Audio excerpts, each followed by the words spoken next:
there's a political there's a political element to it that I just feel a little bit uncomfortable about, which is, Yeah. the peace prize. I don't think football should be in any shape or form involved in politics. And No, I and I think don't that's a, think a that fair. answers your question, but you know, Yeah, that does. Yeah, basically, it's not so much that well, your point really is that you don't feel sport like that and politics should mix. And yeah, yeah, I understand that. I mean, if you think about it, though, I don't know whether it's been appointed here already, but the government have or will be appointing a football regulator in this country, right. which I think, in some respects, some clubs have broadly um, accepted that. But that again is sort of some political interference in to some degree. On balance, I agree with you. We don't want politicians of all people telling football what they can and can't do. Okay, if it's for the good of the game and that they got the interests of the game at heart and the fans, well, that's fine. But all too often these things, if they become politicized, they lose something. And maybe that's what you're saying about FIFA. I think Mm. for me, FIFA over the last few years hasn't had the best reputation. They for a long time their boss was Blatter, wasn't it? I can't think of his first name, but Set Blatter, and set basically he blatter. was subsequent.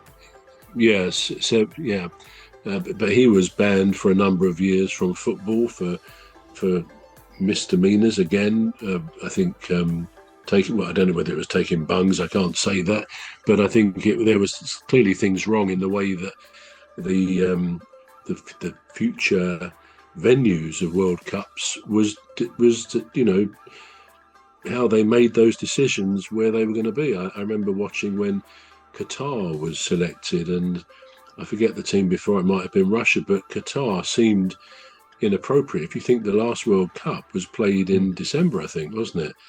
Yeah, The one before this coming year, because it would have been too hot in Qatar, which it was anyway, to play football. And this equally could be an issue next summer in the World Cup. And just to say, I saw last night that it's been decided by FIFA that in each half of every game in the World Cup, there will be a 3 minute break for cold drinks, irrespective of the weather. Now, they know it's likely to be hot. And right. some managers, I think, including Tuchel, are saying that their subs, he may want them to stay in the dressing room until such time as they may be called on, but to avoid being out there in the heat. So there's all sorts of things coming up about that. But I think, yeah, Qatar was an interesting choice, probably a good thing. I'm sure the tournament went very well. But anyway, I think Blatter was penalised for misdemeanors. So I think FIFA, under his stewardship and possibly others, hasn't had the best reputation in recent years. So, I don't know the full facts of these things, but I've got nothing to suggest or think that the current boss, if you like, the chairman, whatever they call them, president, isn't it? President of FIFA. I've got no reason to think he's anything other than perfectly legitimate, decent man. I've heard him speak and so on. I think he is. Oh, you just come back, by the way. I I can know. see you now. Yeah, Yeah. you come back. But yeah, so, and okay, this particular thing, I think ordinarily I might say, yeah, I agree with you that it's not a thing for politics, and it seems a bit strange for FIFA, world football governing body, to Yeah. be issuing peace prizes. But on the other hand, you know, the world always has wars. I expect the world.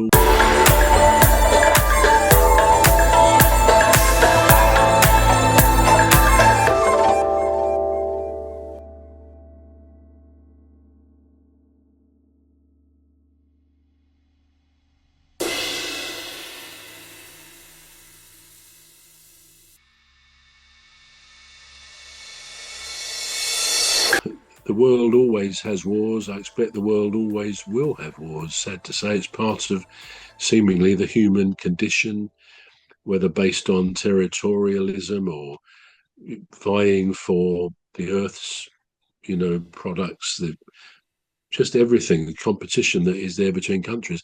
And so anything that might promote peace is a good thing. Let's face it, in this country and in others, but mainly in this country, at different times, our players still take the knee. Now, that is very much a political business, which started around the lockdown time, didn't it? Possibly a bit Yep. before that, with the BLM situation. Yep. So some would say it's not really appropriate, particularly all these years afterwards, when they used to do it before every game, and even now, I think there are 4 or 5 times the Premier League expect the players, or they ask the players if they will take the knee. So that's an interference, if that's the word, from politics. And like you, I think generally, I don't think that's a good thing to have politics coming into sport. But then it always has done. If we take the Olympics, you've had all sorts of things over the years where, people have been making one salute or another, or and so it goes. And even a complete digression, but to make the point that even the Eurovision Song Contest next year, which is always a bit of an outlandish, almost fun thing to watch. It's a bit crazy, but it has its place. It's been going since I think the mid 1950s. But even that, this year already, 2 or 3 countries have said they won't participate next year, next May, whenever it is. I think it's May. If Israel is allowed to participate. Now, we don't get political here, but I think it's very sad that any country, any organisation involved in the Eurovision, which is essentially a fun thing, a thing that gives joy and happiness to millions of people around the world, suddenly gets political. And it's as you say, it's much better to keep politics way out of it. So quite what will happen with the Eurovision next year will be quite an interesting one to watch. In conclusion, so I agree with you. Politics and sport should not really mix. The only thing I'd say is, and it's not, I'm not making a comment on Trump at all.